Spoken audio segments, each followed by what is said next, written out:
Assalamualaikum, perkenalkan nama saya Ati Rusmana dengan NIM 8575290021. Hari ini saya akan praktikum tentang rantai makanan, jaring-jaring makanan, dan piramida ekologi.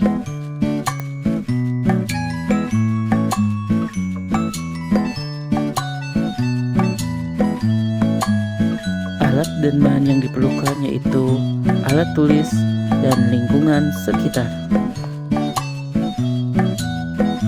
Pada dasarnya, setiap organisme membutuhkan organisme yang lain, dan di suatu ekosistem pasti ditemukan yang namanya produsen, konsumen, dan pengurai.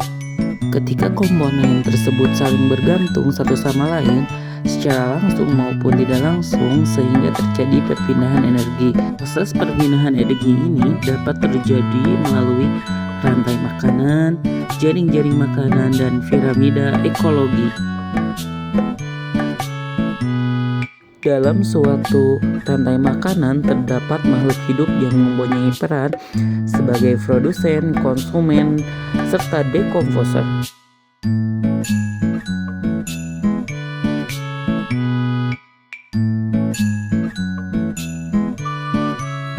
Setiap tingkat dari rantai makanan dalam sebuah ekosistem disebut juga sebagai tingkat trofik. Tingkat trofik pertama diduduki oleh organisme autotrof yang disebut dengan produsen. Organisme yang menduduki tingkat trofik kedua disebut dengan konsumen primer atau konsumen tingkat 1. Sedangkan organisme yang berada pada tingkat trofik ketiga disebut konsumen sekunder atau konsumen tingkat 2. Begitu pula seterusnya.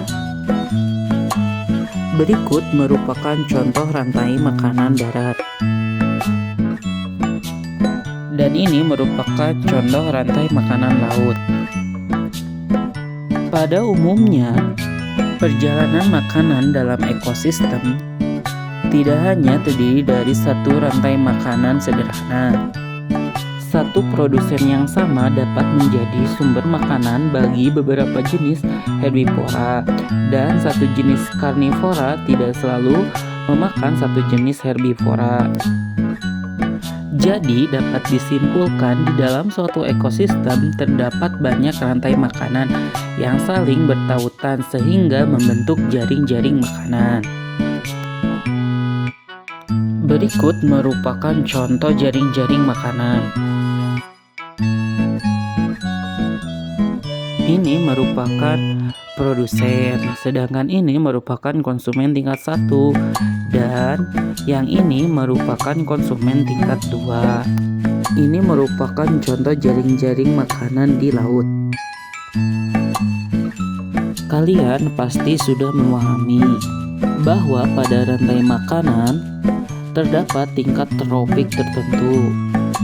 Organisme yang menempati tingkat tropik di bawah merupakan sumber makanan bagi organisme di tingkat tropik selanjutnya.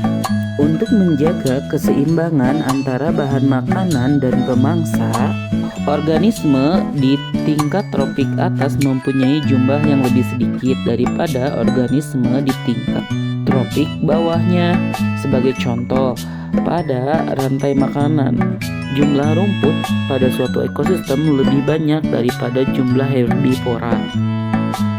Begitu pula dengan jumlah herbivora lebih banyak daripada jumlah karnivora. Berikut merupakan contoh piramida ekologi.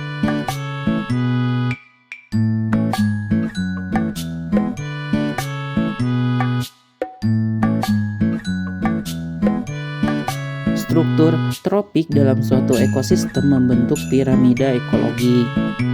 Begitulah penjelasan tentang rantai makanan, jaring-jaring makanan, dan piramida ekologi. Terima kasih. Wassalamualaikum warahmatullahi wabarakatuh.